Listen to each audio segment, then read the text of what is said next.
Hello everybody and welcome back in this video. So far what we've been looking about is how we saw from the start was about Sodom and Gomorrah. We looked about Sodom and Gomorrah. When we started to look about Sodom, when we saw it, how it was mentioned in the good Jude book about a characteristic we should not follow. We then saw about how Abraham showed his godliness throughout his journey and how he was intertwined with Sodom and Gomorrah and how he showed his godliness towards this king of Sodom. We then saw how Lot had missed the opportunity, however, to show this godliness towards God twice, we see. And then we also saw about the king priest Melchizedek. Melchizedek is a king who is said to have characteristics towards Jesus, said to have characteristics towards Jesus Christ in his actions of how he led. We also see about how Jesus Christ was also involved in the Old Testament and his role of how he's in the Old Testament compared to the New Testament as a physical human and the Old Testament as a messenger or as a person to tell what should be done.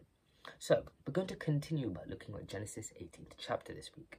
But before we start, we're going to see a chapter in Amos 3rd chapter 7th verse to see about how it talks about the two cities and a description about the two cities. So we're going to read that verse first. So in Amos 3rd chapter 7th verse it says, "Surely the sovereign Lord does nothing without revealing his plan to his servants and prophets." So here it revealed to Abraham the plan about the two cities, we can see, where it talks about God will do nothing to reveal his plan unto his secrets, or to his servants and prophets about the two cities. So we see there is a plan going on in this point of time, according to Amos 3rd chapter 7th verse.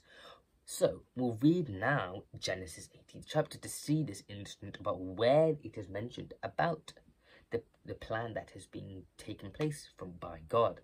And we can see how it's taken by Abraham as a reaction as well. And we can read Genesis 18th chapter.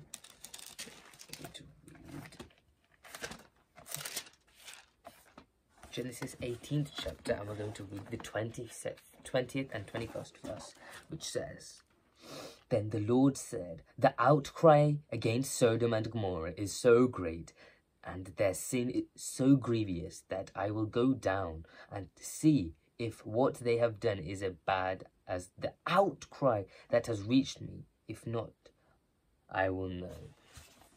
So we can see now Abraham continues to show the godliness in the situation. So he prays for God to show mercy, despite them just being described as such, being said to have such great sin.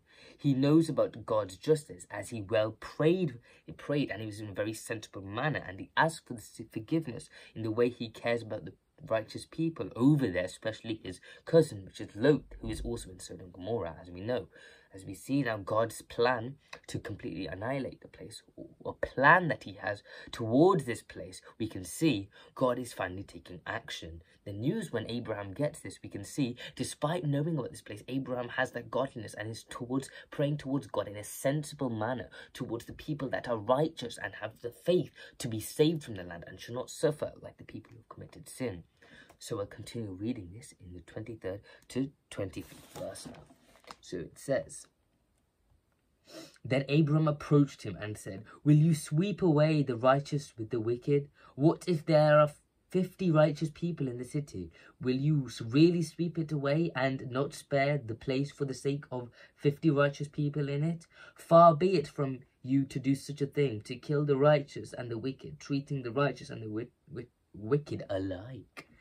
For be it from you, will not judge of all earth do right?"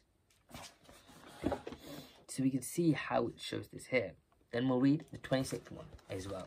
It says, "The Lord said, I find 50 righteous people in the city of Sodom. I will spare the whole place for their sake."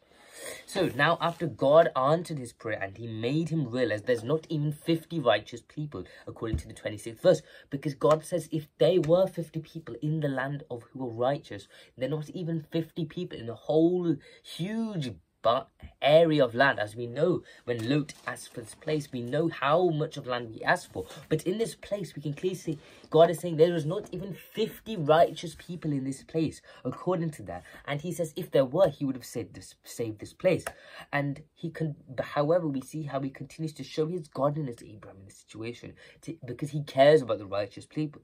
So next, he continues to gain God's mercy and righteousness, and he prayed to.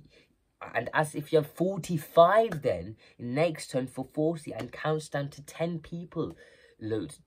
Abraham does, to the point he wants to save the righteous people that live in the land. So he's going down from 50 from what he asked to save the people. God says there's not even 50 people there. He goes down to 45, 40, 30, 50, 20, and then he goes all the way down to 10 people. But he continues his prayer to be very humble and very direct towards God and what he wishes for. So we'll carry on to read, and we'll read 32nd to 33rd verse now, where it says, Then he said, May the Lord not be angry, but let me speak just once. What if 10 can be found? Once again he says. He answered, For the sake of 10 I will not destroy it, God says once again. When the Lord had finished speaking with Abraham, he left, and Abraham returned home.